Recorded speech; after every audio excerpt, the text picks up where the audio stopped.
Shalom, selamat pagi jemaat GBI Afia dimanapun berada, dan kita tetap jaga kesehatan. Saat ini kita akan mulai saat teduh bersama. Untuk itu mari kita berdoa terlebih dahulu dan dipimpin oleh Bu Nike. Mari kita bersatu di dalam doa. Bapa, terima kasih buat pagi hari ini. Sungguh kami bersyukur Tuhan, kami boleh bersama-sama saat teduh mendengarkan firman-Mu. Kami percaya kuasa-Mu ada di tengah-tengah kami dan menaungi seluruh jemaat dimanapun berada Tuhan. Kami serahkan waktu-waktu ke depan ke dalam tangan-Mu, Engkau yang memberkati dan menyertai. Terima kasih Tuhan Yesus, dalam nama Yesus kami berdoa. Amin. Mari kita sama-sama mengangkat pujian ini bagi Tuhan. Haleluya. Haleluya Tuhan. Engkaulah kekuatan kami. Engkaulah pertolongan kami Tuhan.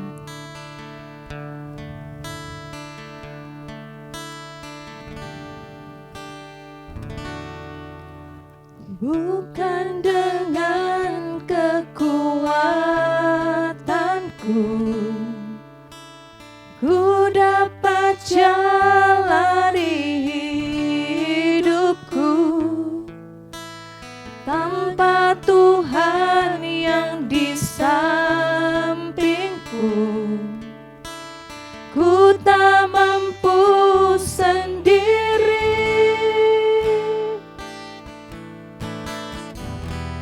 Engkaulah kuatku yang menopangku. Ku pandang wajah-Mu dan berseru, pertolonganku datang dari-Mu. Peganglah tanganku, jangan lepaskan. Kaulah harapan dalam hidupku.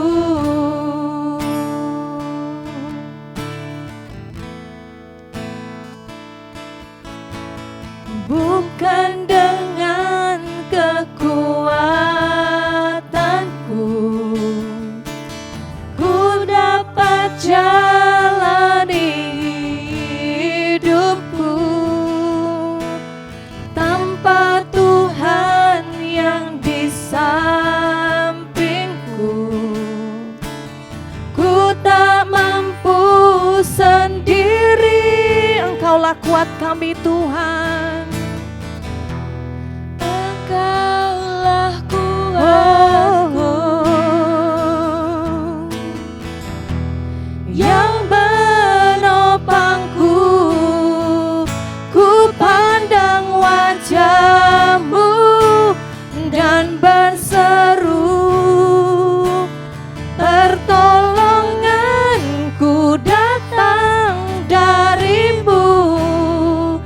Peganglah tanganku, jangan lepaskan. Sebab Dia harapan dalam hidup kita. Oh, dalam hidupku ku pandang wajah-Mu dan berseru, pertolonganku datang dari-Mu. Peganglah tanganku, jangan lepaskan. Kaulah harapan dalam hidupku. Ku pandang wajah-Mu Tuhan, oh, dan berseru, pertolonganku datang dari-Mu. Peganglah tangan kami, jangan lepaskan Tuhan. Kaulah harapan dalam hidupku. Kau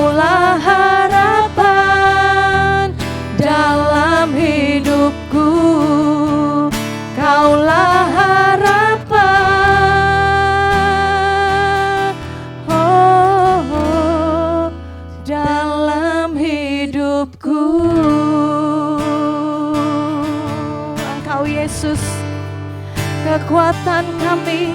Engkau Yesus, penopang hidup kami. Padamu kami berseru, padamu Tuhan kami berseru. Kami meletakkan semua kekuatan, harapan kami Yesus. Haleluya.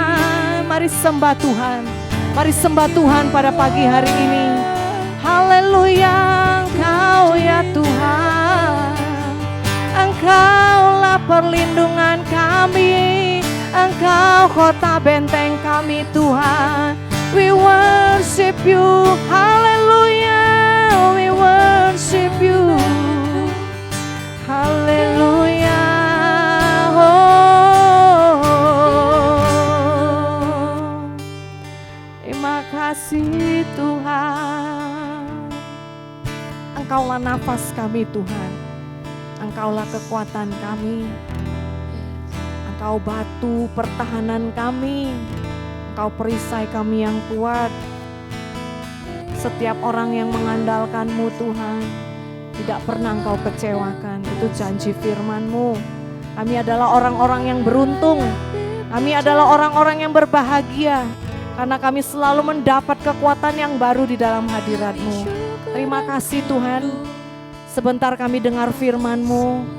Biarlah firman-Mu menjadi kekuatan rema untuk kami menjalani aktivitas kami sepanjang hari ini, bahkan sepanjang minggu ini Tuhan.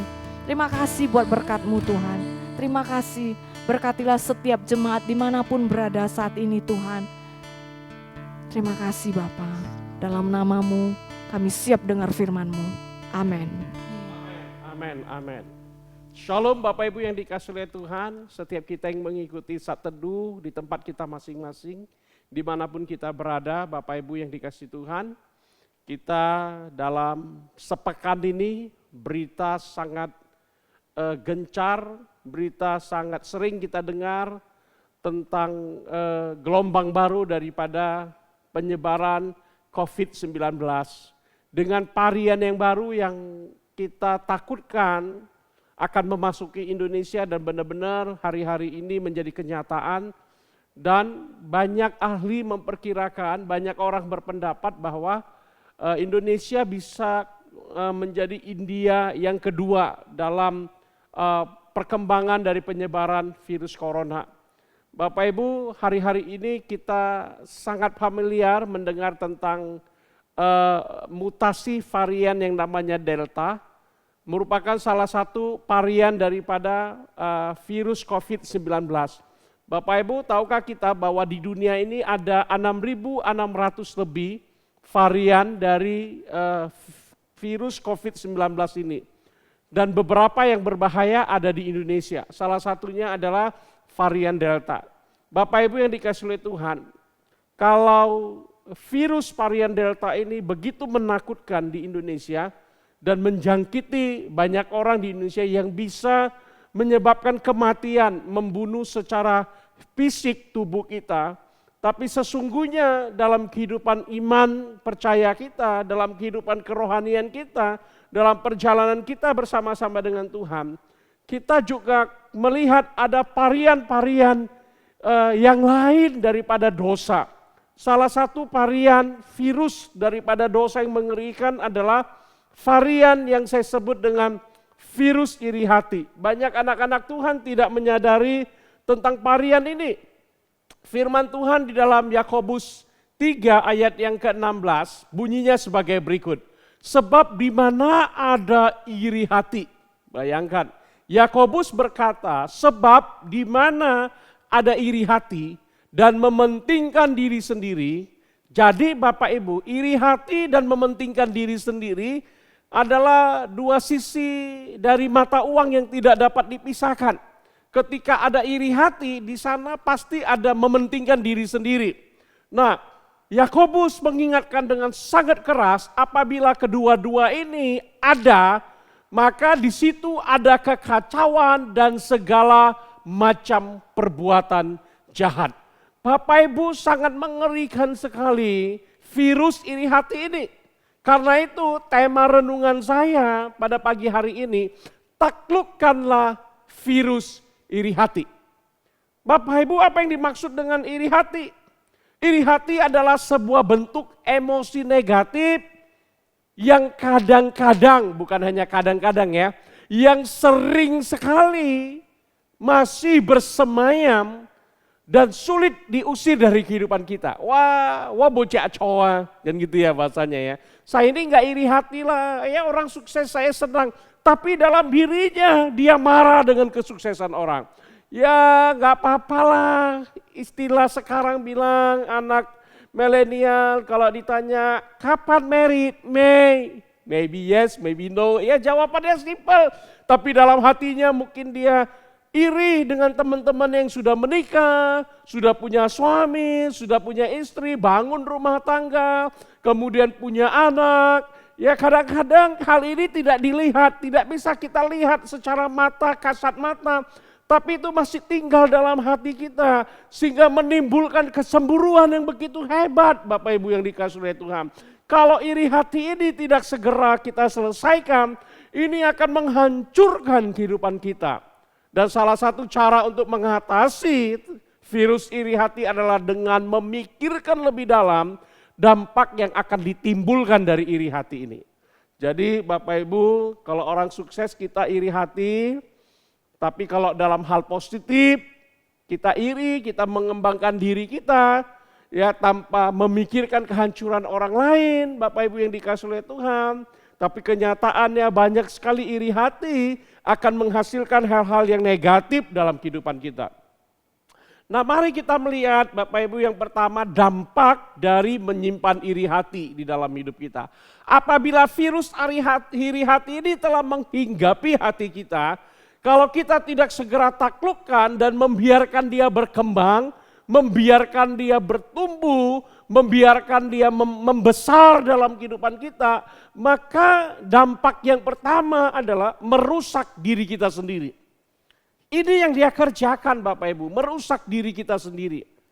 Ya Ayub 5 ayat yang kedua, firman Tuhan berkata seperti berikut. Sesungguhnya orang bodoh dibunuh oleh apa? Sakit hati. Dan orang bebal dimatikan oleh iri hati.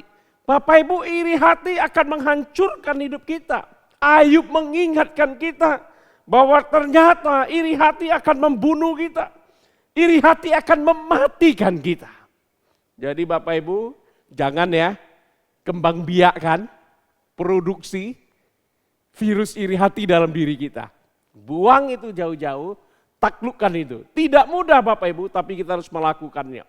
Yang kedua, dampak dari menyimpan iri hati adalah merusak hubungan dengan orang lain. Tahukah kita ternyata ketika kita menyimpan iri hati, virus ini akan merusak hubungan kita dengan sekitarnya. Salah satu contoh di dalam Alkitab yang sangat jelas adalah hubungan Yusuf dengan saudara-saudaranya. Hubungan ini menjadi rusak Bapak Ibu, bukan karena satu dan lain hal, bukan karena Yusuf lebih dikasihi oleh papanya, bukan karena saudara-saudara lainnya bekerja lebih keras. Itu hal yang biasa Bapak Ibu dalam hubungan keluarga. Tapi ternyata Alkitab mencatat dengan jelas bahwa yang menyebabkan Yusuf dan saudara-saudaranya hubungan mereka rusak itu karena apa? Virus rendah hati yang berujung pada penjualan Yusuf ke Mesir menjadi budak. Kejadian 37 ayat yang ke-11 menjelaskan kepada kita. Maka iri hatilah saudara-saudaranya, saudara-saudara Yusuf kepadanya. Tetapi ayahnya menyimpan hal itu dalam hatinya. Inilah cikal bakal bahwa akhirnya Yusuf direncanakan untuk dibunuh oleh saudara-saudaranya. Tapi oleh karena kemurahan Tuhan, Bapak Ibu yang dikasihi oleh Tuhan, dia dijual sebagai budak di Mesir. Jadi hubungan antara sahabat, hubungan antara saudara, hubungan antara keluarga bisa hancur karena apa? Iri hati. Bapak Ibu jangan anggap remeh dengan iri hati. Orang lain gak bisa lihat kita iri hati dengan siapa. Ya, pasangan kita gak bisa lihat bahwa kita sedang menyimpan iri hati. Hanya Tuhan yang bisa melihat itu, mengoreksi hidup kita dan hanya kita yang tahu bahwa kita sedang iri hati Bapak Ibu yang dikasihi oleh Tuhan. Iri hati ini harus segera ditaklukkan. Iri hati ini harus segera dikeluarkan dari hidup kita. Energi negatif ini harus segera diubah menjadi hal yang positif dalam hidup kita. Supaya kita bisa lebih maju Bapak Ibu yang dikasihi oleh Tuhan. Tadi saya katakan 2 dampak pertama tentang iri hati. Merusak diri kita, merusak hubungan kita dengan sesama. Dan yang ketiga, iri hati merusak hubungan dengan Tuhan. Sudah jelas Bapak Ibu ya. Iri hati sangat dibenci oleh Tuhan. Sehingga orang yang hidup dalam iri hati akan merusak hubungannya dengan Tuhan. Bahkan Tuhan murka kepada orang yang iri hati dengan saudara-saudaranya, dengan orang lain. Nah di Alkitab kita bisa melihat kisah itu dalam Bilangan 12 ayat 1 dan 9. Saya tidak membaca ayat ini pada pagi hari ini. Tapi ini sebagai referensi bagi kita Bapak Ibu yang dikasihi oleh Tuhan. Tentang Harun dan Meriam yang iri dengan Musa. Mereka berpikir, bukankah Musa sama seperti kita? Sama bahwa Tuhan juga bukan hanya bisa bicara kepada Musa. Tuhan juga bisa bicara kepada Miriam dan Harun, itu pendapat mereka. Dan mulai mereka menghata-ngatai Musa. Tapi Tuhan murka kepada Miriam dan Harun. Dan akhirnya dalam cerita itu Bapak Ibu yang dikasihi oleh Tuhan, mereka mengalami tulah kusta dan harus diasingkan untuk berapa waktu. Mereka mengalami kesembuhan hanya karena Musa berdoa minta pengampunan kepada Tuhan supaya mereka disembuhkan. Luar biasa Bapak Ibu yang dikasihi oleh Tuhan. Hati-hati dengan iri hati ini. Iri hati akan menghancurkan hidup kita. Dan yang kedua pagi ini saya rindu membagikan sebuah pemikiran yang brilian yang menjadi pemikiran kita. Ya Bapak Ibu, mari pikirkan 4 nasihat bijak ini. Ya. Ini saya dapat dari salah satu mentor rohani saya tentang 4 nasihat bijak. Saya kutip ini, saya ingin bagikan pagi ini untuk kita semua. Pemikiran ini saya dapat dari pendeta Budi Setiawan. Salah satu hamba Tuhan yang dipakai Tuhan dengan luar biasa. Beliau berkata seperti berikut dalam tulisannya, saya kutip, saya ingin bagikan bagi kita. 4 nasihat bijak yang kita pikirkan. Yang pertama, jangan iri hati dengan kesuksesan orang lain. Jangan iri hati dengan keberuntungan orang lain. Jangan iri hati dengan kesuksesan orang lain. Sebab nanti Tuhan kesulitan mencari banyak kawan untuk kesuksesan Anda. Pikirkan ini ya. Kalau engkau iri, Tuhan susah nanti cari teman-teman untuk mendukung kau sukses juga. Ya Vanessa ya, sebagai anak muda. Ya, jangan simpan iri hati. Wah, temanku sukses, iri hati kan gitu ya. Wah, ini kayaknya ini ya pelihara macam-macam nih, bisa berhasil, bisa sukses pakai curang. Jangan. Nanti kalau kita simpan iri hati, Tuhan susah nih nyari kawan-kawan yang untuk mendukung kita untuk sukses. Ingat di balik kesuksesan kita ada orang-orang yang mendukung di sekitar kita, ya. Apalagi iri hati dengan saudara kita yang sukses. Ya, kadang-kadang ini terjadi ya. Ya, dibanding-bandingkan dengan saudaranya juara 1, dia juara 4 kan gitu. Ya jadi iri hati, jangan. Jadi Bapak Ibu yang dikasihi oleh Tuhan, dalam keluarga kita janganlah banding-bandingkan anak kita. Amin. Biarlah mereka berkembang sesuai dengan jati diri mereka. Biarlah mereka berkembang sesuai dengan karunia yang Tuhan berikan bagi mereka. Biarlah mereka berkembang sesuai dengan bakat yang telah Tuhan berikan bagi mereka. Sehingga tidak menimbulkan iri hati dan sakit hati satu dengan yang lainnya. Bapak Ibu yang kedua, nasihat bijak yang kedua, janganlah iri dengan jabatan orang lain. Sebab nanti Tuhan kesulitan mencari orang-orang yang bisa mendukung Anda naik ke atas. Ya benar. Kalau kita iri orang lain dengan jabatannya, ya Tuhan sulit dikatakan nanti mencari itu. Ya nasihat yang ketiga, jangan iri hati melihat orang lain bahagia. Wah ada nih, dia ya susah melihat orang lain bahagia.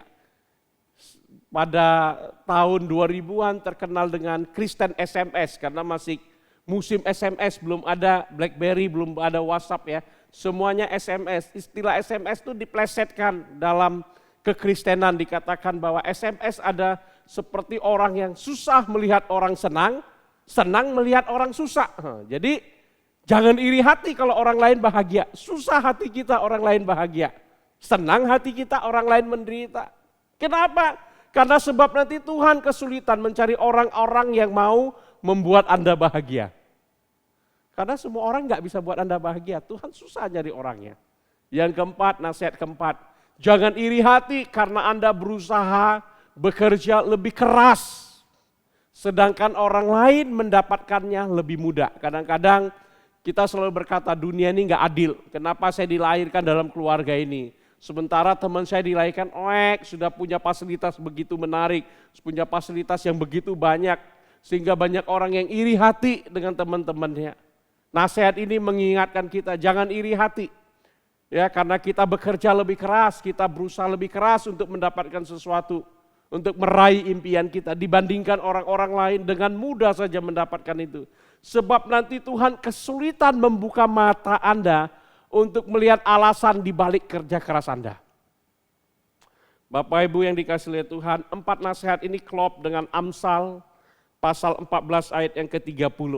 Ya, di sana dikatakan hati yang tenang menyegarkan tubuh, tetapi iri hati membusukkan tulang. Saya tutup dengan pepatah Latin yang sangat menarik sekali ya. Pepatah Latin itu bunyinya sebagai berikut. Rum patur, quis rumpitur invidia. Ya, sekali lagi saya bacakan. Rum patur, quis rumpitur invidia. Artinya barang siapa meledak dengan iri hati, biarlah ia meledak. Iri hati akan menghancurkan hidup kita. Karena itu mari sama-sama kita taklukkan iri hati dalam hidup kita. Amin, Bapak Ibu. Bapak Ibu, sebelum kita tutup saat teduh pada pagi hari ini, saya rindu kita menaikkan pujian ini bersama-sama.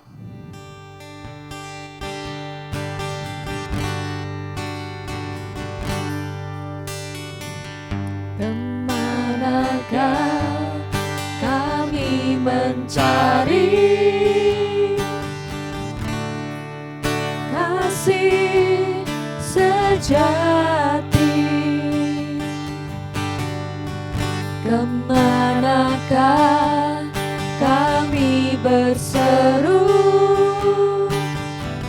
saat badai datang menderu?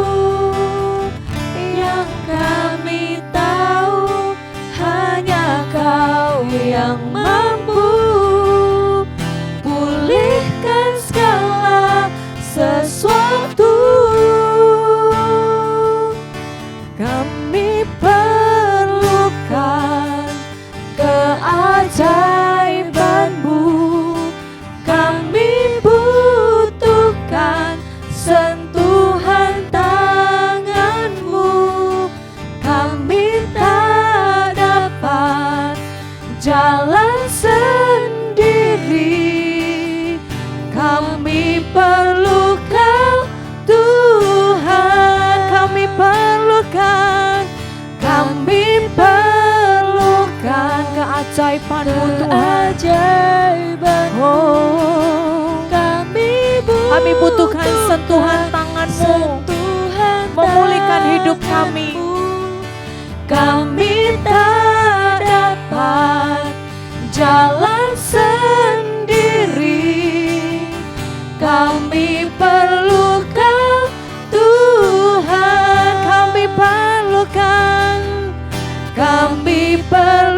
Kau Tuhan, kami perlu Kau Tuhan.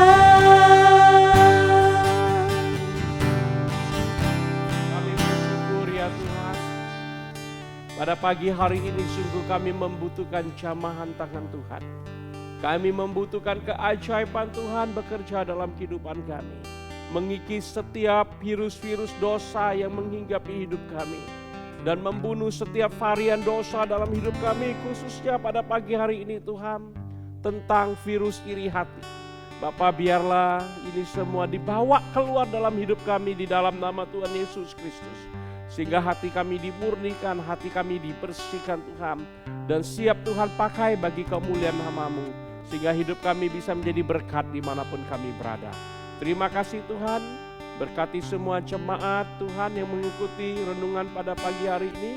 Jemaat GB Avia, baik Avia CBD Polonia, Avia Cemara, Avia Setiabudi dan Stabat, serta Rumah Doa KM 12. Tuhan, semua pemirsa yang mengikuti renungan pada pagi hari ini, tangan Tuhan yang menyertai setiap kami.